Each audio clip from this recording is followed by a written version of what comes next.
நடிகர் திலகம் சிவாஜி கணேசன் அவர்களின் வெற்றி திரைப்படங்களின் வரிசையில் அமைந்த திரைப்படம் தான் கப்பலோட்டிய தமிழன். 1961 வெளியான இந்த திரைப்படத்தை B.R. பந்துலு அவர்கள் தயாரித்து இயக்கியிருந்தார். சிலம்பு செல்வர் மாப்போசி எழுதிய கப்பலோட்டிய தமிழன் நூலை அடிப்படையாக கொண்டு நாடக கலைஞர் T.K. சண்முகம் வ.உ.சி. நாடகத்தை உருவாக்கினார். அதாவது பாரதி விழாவில் வ.உ.சிக்கும் கலெக்டர் விஞ்சுக்கும் நடந்த உணர்ச்சிகரமான உரையாடல் நாடக வடிவில் உருவாக்கப்பட்டது. சென்னை கச்சாலீஸ்வர் கோவில் அருகே நடைபெற்ற முதல் வ.உ.சி. மேடை நாடகம்தான் கப்பலோட்டிய தமிழன் சினிமா வெளிவருவதற்கு வித்தாக அமைந்தது.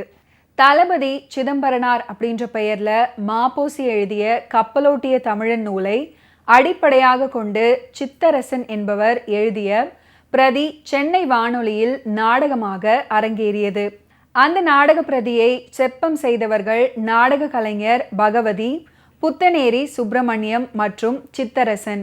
கப்பலோட்டிய தமிழன் படத்துக்கு கதை வசனம் எழுதியவர் சுதந்திர போராட்டத்தில் பங்கேற்று சிறை தண்டனை பெற்ற S.T. சுந்தரம். தமிழ் பண்ணை சின்ன அண்ணாமலை B.R. பந்துலுவிடம் கப்பலோட்டிய தமிழனை படமாக எடுக்க வற்புறுத்தினாரு. அதுக்கப்புறம் அது திரைப்படமாக உருவானது. சிவாஜி கணேசன் அவர்கள் வ.உ.சியாகவும், S.V. சுப்பையா அவர்கள் பாரதியாகவும், T.K. சண்முகம் சுப்பிரமணிய சிவாவாகவும் நடிச்சு வாழ்ந்திருப்பாங்க.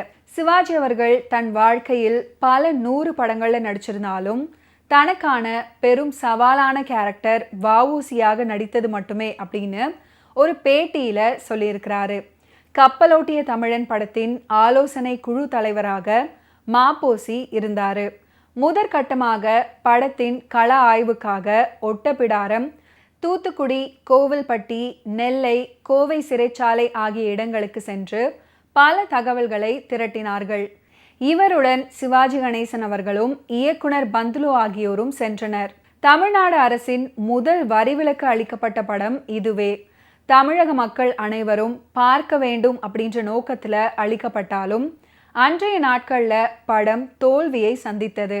இது ஒரு காங்கிரஸ் படம் அப்படின்ற பிரச்சாரத்தாலும் அன்றைய காங்கிரஸ் கட்சியில் இருந்த சூழல் காரணமாகவும் கப்பலோட்டிய தமிழன் படமும் வ.உ.சியின் போராட்ட துயர வாழ்வை போலவே ஆகி போனது.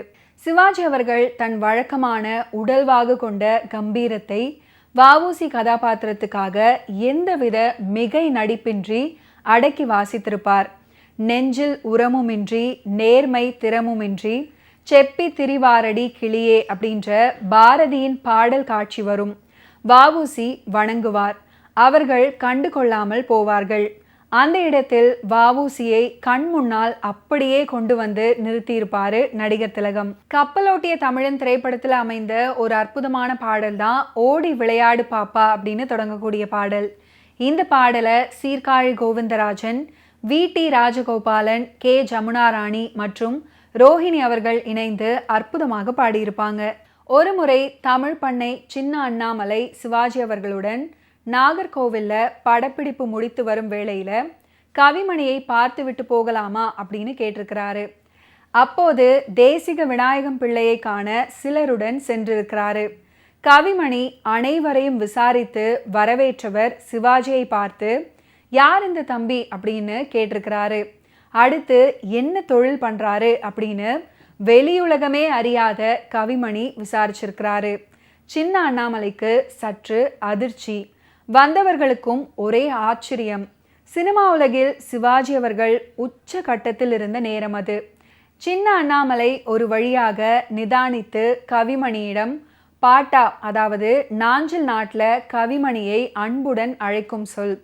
சிவாஜியை காட்டி இவர் மிகச்சிறந்த நடிகர் அப்படின்னு அறிமுகப்படுத்தி இருக்கிறாரு. உடனே கவிமணி தப்பாக நினைத்து கொள்ள வேண்டாம், நான் சினிமாவே பார்த்ததில்லை அப்படின்னு சொல்லியிருக்கிறாரு. ஆனால் சிவாஜி அவர்களுக்கு பெரும் மனக்குறை.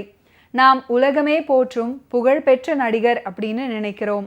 இன்னும் இந்த மாதிரி பெரிய மனிதர்களிடையே அறியப்படாமல் இருக்கிறோமே. கவிமணி போன்ற பெரிய மனிதர்கள் விரும்பும் கதாபாத்திரத்தில் நடிக்கவில்லையோ அப்படின்னு மிகவும் மன வருத்தம் அடைஞ்சிருக்கிறாரு நடிகர் திலகம். ஓகே வியூவர்ஸ், இன்னைக்கு நிகழ்ச்சியில் நடிகர் திலகம் சிவாஜி கணேசன் அவர்களுடைய ஃபிலிம் கெரியரில் நடந்த பல இன்ட்ரெஸ்டிங்கான விஷயங்களை நீங்கள் பார்த்து தெரிஞ்சிருப்பீங்க. மீண்டும் அடுத்தடுத்த எபிசோட்ஸில் சந்திப்போம். நன்றி, வணக்கம்.